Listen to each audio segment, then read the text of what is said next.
अब हम बात करेंगे भागलपुर विधानसभा की। जी हां, भागलपुर विधानसभा भागलपुर लोकसभा का ही एक विधानसभा सीट है और भागलपुर विधानसभा भी काफी चर्चित विधानसभाओं में से एक है। ज्यादा जानकारी के लिए इस वक्त हमारे साथ हमारे वरिष्ठ सहयोगी राकेश रंजन जी हैं। राकेश रंजन जी, भागलपुर विधानसभा के समीकरणों को किस तरह से देख रहे हैं और वहां का जो पिछला इतिहास रहा है वो इस बार के समीकरणों को कितना प्रभावित करेगा? देखिए उदय जी, सबसे पहले तो मैं यही कहूंगा जी कि लंबी सांस लीजिए, सांसों पर कंट्रोल कीजिए, क्योंकि भागलपुर विधानसभा में इस लोकसभा चुनाव के वक्त और पिछले विधानसभा चुनाव में जिस तरह का परिणाम आया है वो धड़कनें बढ़ा देने वाला है। इसलिए मैंने कहा कि पहले सांसों को नियंत्रित करने की जरूरत है, क्योंकि यहां बहुत क्लोज फाइट जो है लोकसभा चुनाव में भी, जब भागलपुर विधानसभा चुनाव का आप आंकड़ा देखिएगा तो लगेगा बहुत क्लोज फाइट थी। इसी तरह से 2020 में जो फाइट हुई वो बहुत क्लोज थे। तो इसलिए ये मुकाबला जो है बहुत रोचक और रोमांचक होगा इस बार भी, ये मानकर चलिए, क्योंकि यहां का समीकरण जो है उस तरह का है। तो अगर आप देखिए यहां पर, अगर आप देखते हैं कि क्या कुछ है, तो 1952 में यहां पर पहला चुनाव हुआ, लेकिन ये वो विधानसभा क्षेत्र है जो कई बार कास्ट पॉलिटिक्स को डिनाई करता हुआ दिखता है। यहां से विधायक हैं अजित शर्मा, जो कि भूमिहार जाति से आते हैं, लेकिन भागलपुर विधानसभा क्षेत्र में आप जाइएगा तो जो भूमिहार जाति के वोटर्स हैं वो बस नाम मात्र को हैं, उनकी संख्या बहुत कम है, लेकिन अजित शर्मा यहां से चुनाव जीतते हैं। तो ये चीजें जो है हमें बताती हैं। इसके अलावा देखिए ये मुस्लिम बहुल इलाका है, यहां पर 26% जो है मुस्लिम वोटर्स हैं, लेकिन दिलचस्प ये है कि 1952 से लेकर 2020 तक इतने चुनाव हो गए, एक भी मुस्लिम विधायक यहां से नहीं बने हैं अब तक। तो ये चीजें जो है वो फर्क आपको डालती हैं और ये भागलपुर विधानसभा को खास बनाती हैं। अब हम अगर यहां पर देखें कि भागलपुर का स्वभाव कैसा है, भागलपुर विधानसभा का, तो एक तो मैंने कहा कि कास्ट पॉलिटिक्स को कई बार इन्होंने डिनाई किया। इसके बाद आप देखिएगा कि ये जिस पर भरोसा करती है, जमकर भरोसा करती है, चाहे वो पार्टी हो चाहे वो व्यक्ति हो। तो आप यहां पर देखिएगा कि कांग्रेस को 8 बार सफलता यहां पर मिली है, तो यहां पर बीजेपी जो है वो 6 बार चुनाव जीतने में कामयाब हुई है।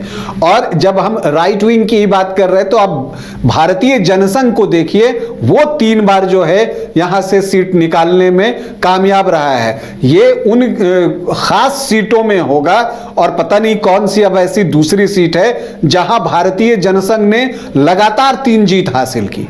तो एक जो बीजेपी का जो यहां पर गढ़ बन गया है, बना एक वक्त, अब तो फिर से कांग्रेस ने वापसी की है, लेकिन जब एक समय ये बीजेपी का गढ़ बना था तो इसकी बड़ी वजह यही थी कि एक पृष्ठभूमि थी भारतीय जनसंघ की। तो ये चीजें जो है भागलपुर विधानसभा को खास बनाती हैं। आप देखिए व्यक्ति की अगर हम बात करें यहां पर कि कौन कितने बार चुनाव जीतने में सफल रहे हैं, तो जो पूर्व मंत्री रहे अश्वनी कुमार चौबे, भागलपुर के ही हैं, वो 5 बार यहां से चुनाव जीते हैं। विजय कुमार मित्रा 5 बार वो भी यहां से चुनाव जीते हैं, जिसमें कि 3 बार तो भारतीय जनसंघ के टिकट पर, 1 बार बीजेपी के टिकट पर और 1 बार 1977 में जनता पार्टी के टिकट पर, क्योंकि तब कांग्रेस के विरोध में जितनी पार्टियां थी वो एक अम्ब्रेला जनता पार्टी के नीचे ही आ गई थी, तो इसीलिए उस वक्त सारी पार्टियां जनता पार्टी के नाम से चुनाव लड़ी थी। तो 5 बार विजय कुमार मित्रा। अब अजित शर्मा को देखिए, वो 3 बार से जीत रहे हैं। सत्येंद्र नारायण अग्रवाल जो कि यहां के पहले विधायक, वो यहां से 3 बार जीते हैं। तो अगर आप देखिए तो कुल जो 18 चुनाव हुए हैं उसमें से 16 बार जीत जो है इन्हीं चारों को मिली है, अश्वनी कुमार चौबे, विजय कुमार मित्रा, अजित शर्मा और सत्येंद्र नारायण अग्रवाल को जो है यहां पर कामयाबी मिली है। और जो 2 बार अन्य जीत आप देखते हैं वो भी एक ही व्यक्ति को मिली है, शिवचंद्र झा को, जो 1980 और 85 में कांग्रेस के टिकट पर जीते। तो मतलब 18 चुनाव और आज तक 5 व्यक्तियों ने ही आपस में बंटवारा कर लिया। तो इसलिए मैंने कहा कि भागलपुर जिस पर विश्वास करता है, जमकर विश्वास करता है और उसको पूरे अवसर देता है इस उम्मीद में कि वो इस विधानसभा क्षेत्र का विकास करेंगे। देखिए, भागलपुर की बात करें तो ये रेशम नगरी है। ये अगर आप देखिए तो शैक्षिक केंद्र है। यहाँ का तिलका मांझी भागलपुर यूनिवर्सिटी जो है वो काफी फेमस है। जवाहरलाल नेहरू मेडिकल कॉलेज की आप बात कर लीजिए। इसके अलावा शहर के बीचों बीच एक घंटा घर है, उसकी भी जो है चर्चा अक्सर होती है। बहुत बड़ा आप देखिएगा कि वो घंटा घर है और प्राचीन काल के समय में लोग समय के आकलन के लिए इसका इस्तेमाल करते होंगे। और इसके अलावा जयप्रकाश उद्यान है, बहुत बड़ा क्षेत्र है। तो भागलपुर अगर आप देखिएगा तो एक औद्योगिक क्षेत्र के तौर पर भी इसकी जो है पहचान रही है। अब अगर हम यहां पर देखें कि जो भागलपुर विधानसभा में आखिरी 3 चुनाव हुए हैं, 3 क्या 4 चुनाव हुए हैं 2010 से, जिसमें एक बाई इलेक्शन भी है, उसमें आंकड़े जो है हमें क्या समझाने की कोशिश कर रहे हैं। लेकिन 2010 से पहले की बात हम बता दें तो 1995 से अश्वनी कुमार चौबे यहां लगातार जीत हासिल करते जा रहे थे। 1995 जीते, 2000 जीते, 2005 में जो दोनों चुनाव हुए वो जीते और 5वीं जीत के लिए जो है वो 2010 में फिर से खड़े हुए बीजेपी के टिकट पर और उनके सामने अजित शर्मा जो है कांग्रेस से प्रत्याशी थे और एलजेपी ने डॉक्टर एनके यादव को जो है वो खड़ा किया था। तो यहां पर अश्वनी चौबे को 49,164 वोट आए, मतलब 42% वोट, और जो अजित शर्मा हैं उनको 38,104 वोट आए, मतलब 32.57% वोट, और डॉक्टर एनके यादव जो एलजेपी के प्रत्याशी थे उनको 19,479 वोट आए, मतलब 16.65% वोट। तो लगभग 9.5% वोट का जो है वो मार्जिन रहा और अश्वनी चौबे 11,060 वोटों से चुनाव जीते और 5वीं बार जो है वो भागलपुर के विधायक बने। लेकिन 2014 में वो लोकसभा चुनाव जीत जाते हैं तो यहां पर उपचुनाव होता है, लेकिन यहीं से बाजी पलट जाती है। अजित शर्मा कांग्रेस के टिकट पर फिर चुनावी मैदान में थे, उनके सामने नभय कुमार चौधरी बीजेपी से चुनाव लड़ रहे थे, लेकिन अजित शर्मा ने उनको 17,229 वोटों से पराजित कर दिया। 63,753 वोट, मतलब 55.5% वोट अजित शर्मा को आए और नभय कुमार चौधरी को 46,524 वोट, मतलब 40.5% वोट आए। फिर 2015 आता है, एक आइडियल सिचुएशन था यहां पर आपको अजित शर्मा के लिए, क्योंकि महागठबंधन जो है वो अपनी शक्ल अख्तियार कर चुका था और जेडीयू, आरजेडी, कांग्रेस तीनों साथ में चुनाव लड़ रहे थे। तो एक मजबूत सामाजिक समीकरण जो है यहां बन रहे थे। हालांकि वोट पिछली बार से अजित शर्मा के कम हुए, 47% हुए, 70,514 वोट उनको मिले और यहां पर बीजेपी ने अश्वनी चौबे के बेटे अर्जित शाश्वत चौबे को चुनावी मैदान में उतारा। लेकिन इन सब के बीच एक बागी विजय प्रसाद शाह जो है वो खड़े हो जाते हैं। जीत यहां पर अजित शर्मा को मिलती है 10,658 वोटों की, लेकिन इससे पहले कि अर्जित शाश्वत चौबे के वोट मैं बताऊं, विजय प्रसाद शाह के वोट बता देता हूं, 15,212। तो विजय प्रसाद शाह जो कि बागी उम्मीदवार थे, उनकी वजह से यहां पर बीजेपी को यह सीट गंवानी पड़ी और अर्जित शाश्वत चौबे 10,658 वोट से हार गए और अजित शर्मा जीत गए। अर्जित शाश्वत चौबे को तब 59,856 वोट आए थे, 39.25%। फिर 2020 आता है और यहीं से मैंने कहा कि जब सांसें कंट्रोल करने की बात मैं कर रहा था, रोमांचक मुकाबला, धड़कने बढ़ा देने वाला मुकाबला। अजित शर्मा को आते हैं 65,502 वोट, मतलब कि 40.52% वोट, और बीजेपी ने इस बार प्रत्याशी बनाया था रोहित पांडे को, उनको आते हैं 64,389 वोट, मतलब कि 39.83% वोट।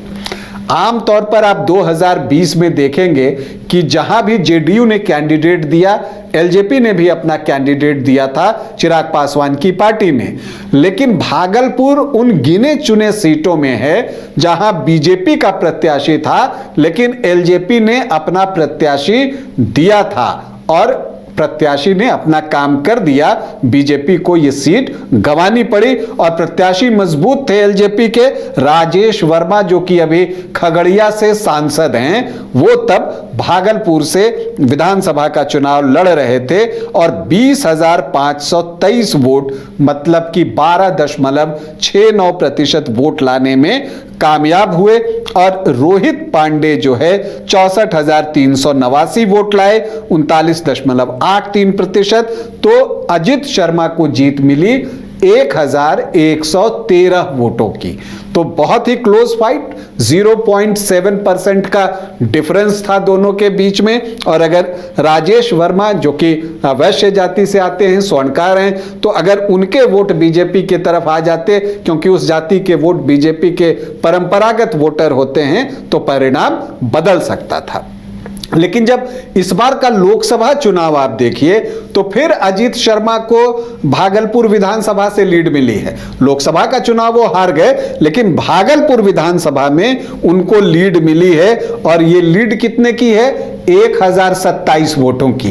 तो फिर से एक बहुत ही क्लोज फाइट यहां पर हुई है और इसीलिए लगता है कि 2025 में एक और रोमांचक मुकाबला जो है हम सबका इंतजार कर रहा है। अगर आप भागलपुर में संभावित उम्मीदवारों की बात कीजिए तो देखिए, अजित शर्मा बड़े नेता हैं कांग्रेस के, कांग्रेस विधायक दल के नेता भी बनाए गए थे। बाद में भले ही ये शकील अहमद खान को ये जिम्मेदारी दे दी गई, लोकसभा का चुनाव भी लड़े आपको अजित शर्मा, तो इसलिए इस बात की पूरी संभावना है कि कांग्रेस से प्रत्याशी तो अजित शर्मा ही होंगे। हालांकि कुछ और भी नाम हैं लेकिन उनकी चर्चा जो है वो बनती नहीं है उस तरह से। अब अगर आप बीजेपी की बात कीजिए तो पिछली बार रोहित पांडे लड़े थे, क्लोज फाइट थी, तो उनका दावा स्वाभाविक बनता है। इसके अलावा जो अश्वनी चौबे हैं उनके बेटे अर्जित शाश्वत चौबे भी लगातार जो है वो अपना प्रचार प्रसार कर रहे हैं और उनकी भी दिली इच्छा है कि उनको बीजेपी से टिकट मिले। खबर तो यह भी है कि अश्वनी चौबे जो कि इस बार जो है अब सांसद नहीं है, तो ऐसी परिस्थिति में वो भी भागलपुर से लड़ने को तैयार दिख रहे हैं। लेकिन इन सब के बीच एक नाम मैं लेना चाहूंगा कि क्या ऐसा हो सकता है, क्योंकि भागलपुर लोकसभा का जो रिप्रेजेंटेशन है वो आपको शहनवाज हुसैन ने भी किया है और अभी वो किसी भी सदन के सदस्य नहीं है। तो ऐसी परिस्थिति में क्या ऐसा हो सकता है कि भागलपुर से शाहनवाज हुसैन को बीजेपी चुनाव में उतारे? और उसके पीछे वजह यह है कि यहां मुस्लिम वोटर्स 26% हैं। तो अगर बीजेपी के परंपरागत वोटर्स इंटैक्ट रहे और उसमें से मुस्लिम वोटर्स में से एक चंग शाहनवाज हुसैन निकाल लें तो बाजी यहां पलट सकती है। तो एक संभावना दिखती है। इसके अलावा अब चर्चा तो यह भी हो रही है कि चूंकि मुस्लिम वोटर्स ज्यादा हैं तो कहीं AIMIM जो है वो अपना कैंडिडेट न दे दे। असदुद्दीन ओवैसी जो है इस बार बिहार में ज्यादा सीटों पर चुनाव लड़ने की प्लानिंग कर रहे हैं और बहुत दमखम के साथ लड़ने की प्लानिंग कर रहे हैं। तो एक संभावना वो भी दिखती है और अगर ऐसा होता है तब यहां का चुनाव और भी दिलचस्प हो जाएगा।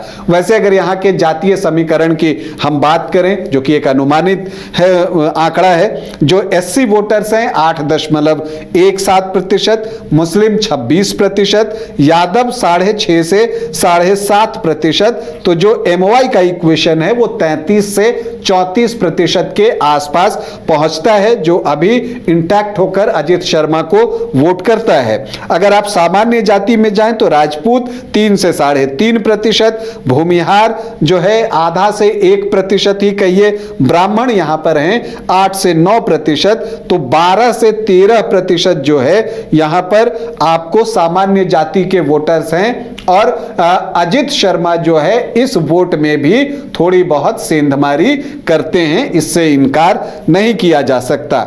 जो यहां पर कुशवाहा और कुर्मी वोटर्स को अगर आप मिला लीजिए तो वो 6 से 7% है, 3 से 4% कोयरी और 2.5 से 3.5% के आसपास कुर्मी। वैश्य वोटर्स की संख्या अच्छी है, 11 से 12%। तो ये अगर आप देखें तो सामान्य जाति, कोयरी, कुर्मी और वैश्य को अगर आप एक जगह इकट्ठा करें तो ये 30% के आसपास पहुंचता है। एमवाई 33-34% के आसपास पहुंचता है। लेकिन यहां पर गंगोता वोटर्स की भी एक संख्या है और यहां पर आप देखिए सिर्फ मंडल सरनेम जो है आपको 5.6% दिखेगा। तो आमतौर पर जो गंगोता वोटर्स हैं वो एनडीए को वोट करते हैं और अभी भागलपुर में गंगोटा सम्मेलन भी बीजेपी ने किया था ताकि इन वोटों को साधा जा सके। तो यहां तक तो बातें आती हैं, लेकिन जब आप अदर्स की बात करते हैं तो उसमें यहां पर बंगाली कम्युनिटी भी अच्छे नंबर्स में हैं और यहां पर कास्ट भी हैं। तो इन सब को जोड़ के और अदर्स ओबीसी ईबीसी को जोड़ दें तो वो 18 से 20% का आंकड़ा पहुंचता है। तो जो डिसाइडिंग होना है ये 18 से 20% और एससी वोटर्स के 8%। तो ये जो 25 से 28% वोट है वो किस तरफ शिफ्ट होते हैं, उसमें से बड़ा हिस्सा कौन निकालता है, इस पर जो है यहां का परिणाम बहुत कुछ निर्भर करेगा। लेकिन भागलपुर में जो चुनाव होगा वो एक बार फिर रोचक होगा, रोमांचक होगा, क्लोज फाइट होगी अगर आमने सामने की लड़ाई यहां पर होती है तब। तो इसलिए इस मुकाबले का इंतजार जो है वो सभी को है। अब देखना है कि क्या अजित शर्मा जीत का चौका लगाते हैं या बीजेपी 2010 के बाद भागलपुर में वापसी करती है। चलिए, तो भागलपुर में दिलचस्प समीकरण दिखने के आसार हैं और इस दांव पेंच की जंग में कौन बाजी मारेगा ये देखने वाली बात होगी। फिलहाल इंतजार किया जाए कि चुनाव के लिए प्रत्याशी कौन सा दल किसे निर्धारित करता है।